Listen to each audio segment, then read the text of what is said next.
You're going to talk about today education. We're talking about education. And like he said, media will always be my first love. That's what I went to school to do. That's what I do every day. Even when I'm teaching, I am enlightening my students and my parents on what's going on. I think Andy King uses that as his catchphrase, what's going on? Well, that's what we focus on.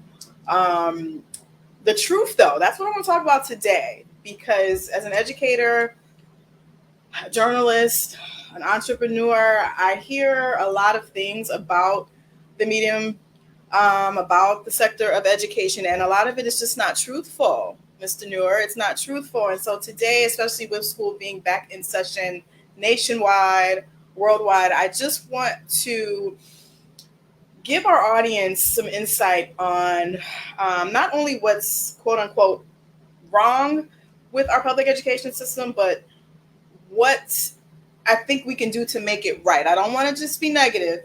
I do want to enlighten some people, but we want to talk about what can we do to rectify some of these problems. So, my first question for you, as someone who was not born here, what are the major differences that you see in U.S. education and education in the country from which you're from?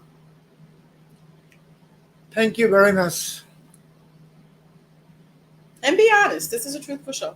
United States is one of the number one powerful country in this planet we call. But inside of America, one of the jeopardy. People's, if someone came from third world countries, Mm-hmm. like what place I born, Bangladesh, Mm-hmm. when they came over here, whatever they highlight in Bangladesh, United States, when they coming over here, land of opportunity, Land of opportunity, allegedly. they're gonna say, this is America, this is the America we Yeah. here, this is the America we live now. That we risked our life to come to. Some people. You know, this is the class.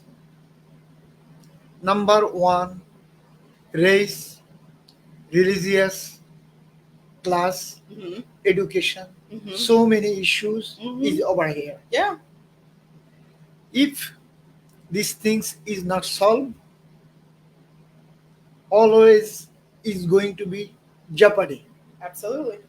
So number one, we have a lot of lower income people, poor. No one care. No one care. You think so? No one cares about them being low income, or they don't care about being low income. Exactly, I found as a media worker behind the scene.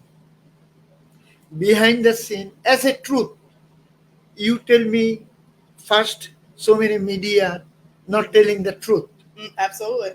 But, you know, so many media hijack. But some media, like us, no one cannot buy. We're independent.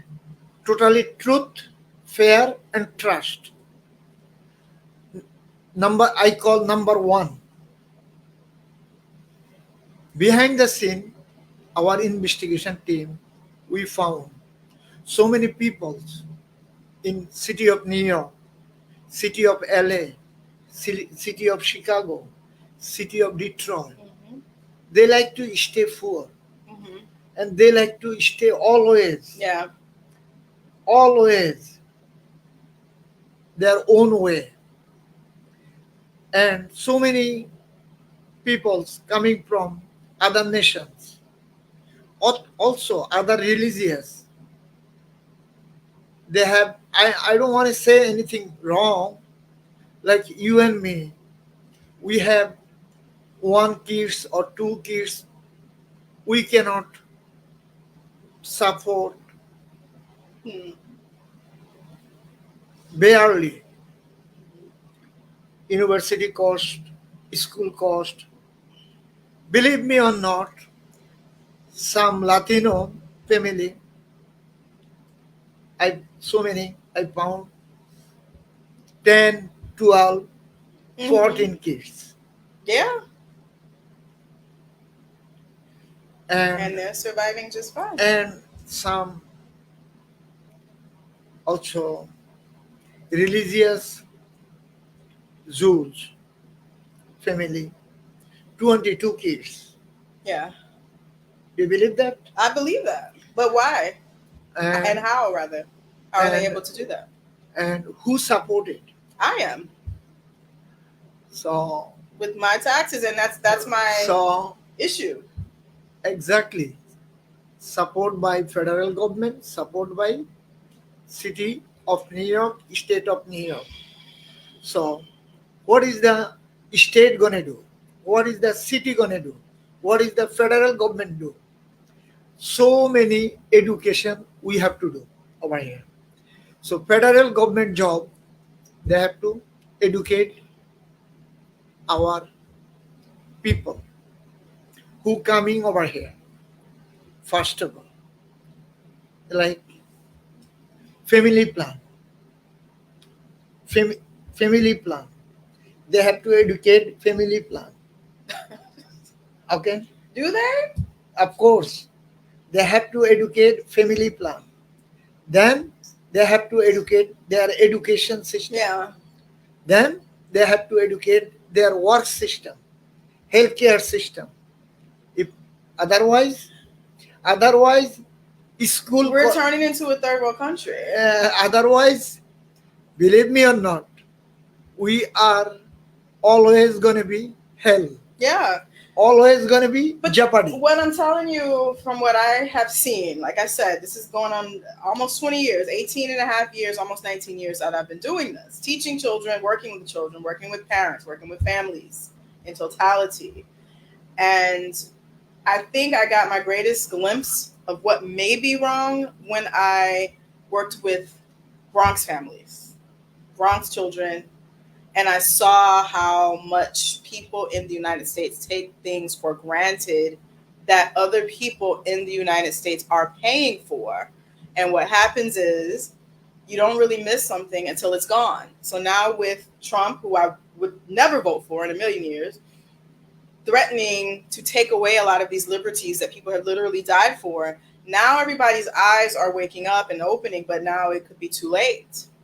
And then I see now in the 13th hour, people are wanting to utilize these freedoms and liberties, such as public education, housing programs, different things that they took for granted before. I see them now wanting to actually do better.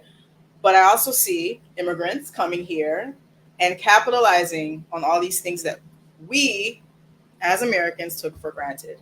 But it may be too late because now everybody's broke. The United States has been broke for quite a while. We're operating on a credit system. Exactly as a true